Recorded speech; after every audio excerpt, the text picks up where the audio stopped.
This is the series where the cars are equal and matched, and the winners are determined on driver skill alone. Now, there are 4 tracks in this year's IROC Series, each of them a high-bank super speedway and quite a challenge. Now, points are distributed based on finishing position with the most points for the winner of the race. But perhaps more important is there are bonus points available for leading laps in each round, and that will make a world of difference. At the end of the 4 races, we crown the champion. He takes home $225,000 of the $760,000 purse. So here is the starting grid in the first row, chosen by a draw. On the pole in the orange car is NASCAR driver Ricky Rudd alongside Dale Earnhardt in the teal car. In row 2, the green machine is Al Unser Jr., the IndyCar champion. And alongside is Steve Millen, who is a rookie representing road racing. In the third row, in the lime green car, Scott Pruitt, a road racer. And the powder blue car is Rusty Wallace from NASCAR. In row 4, the dark blue car is Mark Martin from NASCAR, and in the cream car, another NASCAR veteran, Ken Schrader. In row number 5, the red car is Hurley Haywood of road racing. The yellow car, another road racer, Tom Kendall. And then in the 6th and final row, the white car, the only short track representative ever in the IROC, Steve Kinzer. And alongside, in the pink car, representing the NASCAR stock cars, is Jeff Gordon. This is the look up from the last position in the field, a position that some feel may in fact have an advantage all the way through the other rows. Keep an eye on that front row. Keep an eye on the outside, Dale Earnhardt. And watch, too, Unser Jr. in the green car in the second row, who's always destined to make an early move. You're on board with Little Al. The green is out. IROC 19 is underway as Little Al moves inside of Earnhardt. Comes up and gives Rudd a little bit of a bump. Moving up toward top speed now, though they really don't hit it until they come off the last turn. Al Unser Jr. tucked in behind Ricky Rudd. Scott Pruitt has moved in behind Al Unser Jr. as they come to the backside. Dale Earnhardt is known for his great starts. This time he got a very poor start. He's all the way back to 5th spot as the cars touch down the back straightaway. It was an amazingly slow start for an IROC race, and it shuffled the field quite considerably. Mark Martin closing in there in 4th place. Scott Pruitt, representing road racing, is the Trans Am champion, though this year in the IndyCar. Looking solid in 3rd. Then Al Unser Jr. from IndyCars. Ricky Rudd is out in front as Little Al darts out to the inside. Great Scott Pruitt with him. Pruitt in that lime green car, second on the screen there, won this race unexpectedly in 1991. Pruitt's hot here. Pruitt, but Dale Earnhardt has been down on the inside trying to contest that. Scott Pruitt closing in behind Little Al. These 2 IndyCar drivers, we get a bump, seem to be working together and recognize that if they're going to take on a 6-car NASCAR contingent, they're going to have to work together. Earnhardt tried to go on the inside going in turn 3. It did not work for him. He lost the draft, and he's fallen back to mid-pack. Benny, talking to the drivers, they say these cars are more sensitive to drive than they were last year. There are only 3 men in the race that are rookies. That's Millen, Schrader, and Gordon. The rest of them have that experience from last year, but say they're just a little harder to drive. They're faster, too. And trust me, this is exciting.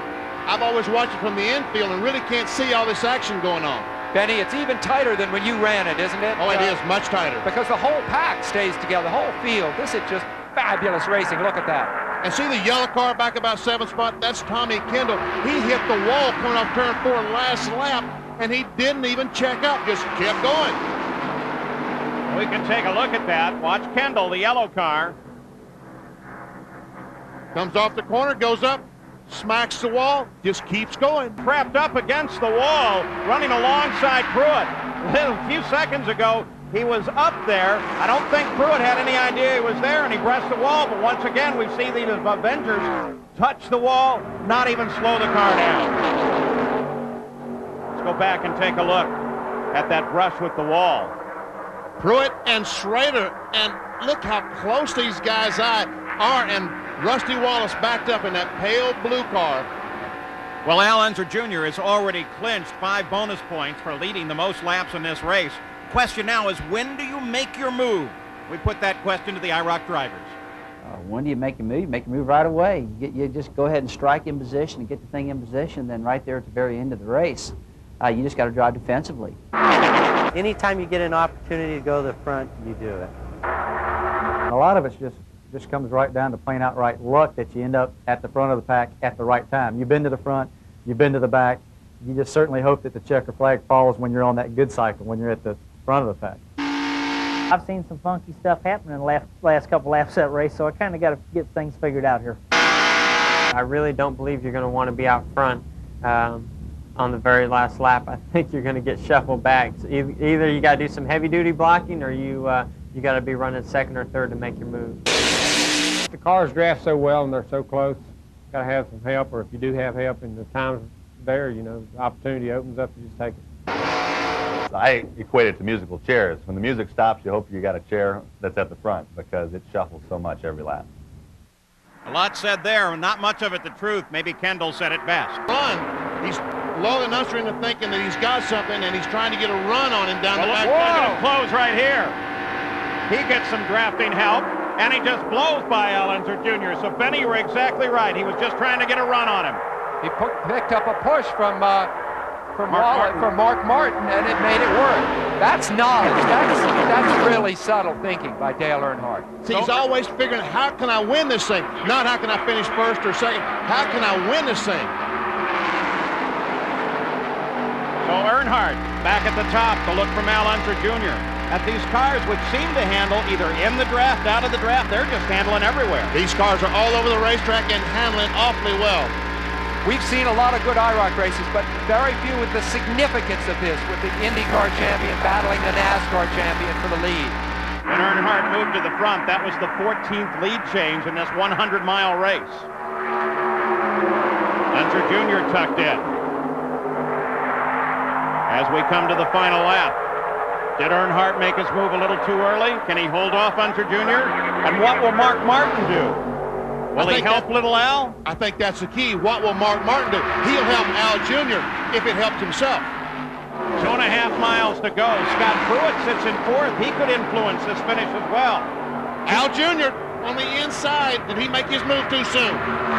Keep your eye on Mark Martin in that blue car, because I think what he does next may be the key. Might have been a little soon. Let's see. Mark Martin closes in on Earnhardt. Here comes Scott Pruitt has no choice. He sits up behind Martin. Down the back straightaway for the final time. Al Unser Jr. comes low. They're halfway around the lap right now. Oh! Al Unser Jr. catches the wall. Earnhardt goes into the lead. Some contact as Earnhardt was trying to go by Unser on the outside. Meanwhile, here they come, Scott Pruitt trying to take the lead. Yellow and checker comes out together as they cross the line with Earnhardt holding off Al Unser Jr. with his accident and Scott Pruitt in second place. Unser Jr. climbs out unhurt. He had the lead going down the back straightaway and then bumped off the right into the wall. And he does not look happy. I knew the train would be coming, so I was going down the backstretch trying to guess which way they were going to go, if they were going to pass me on the inside or the low side, and just try to get the car directly in front of them so that they hit me square. And,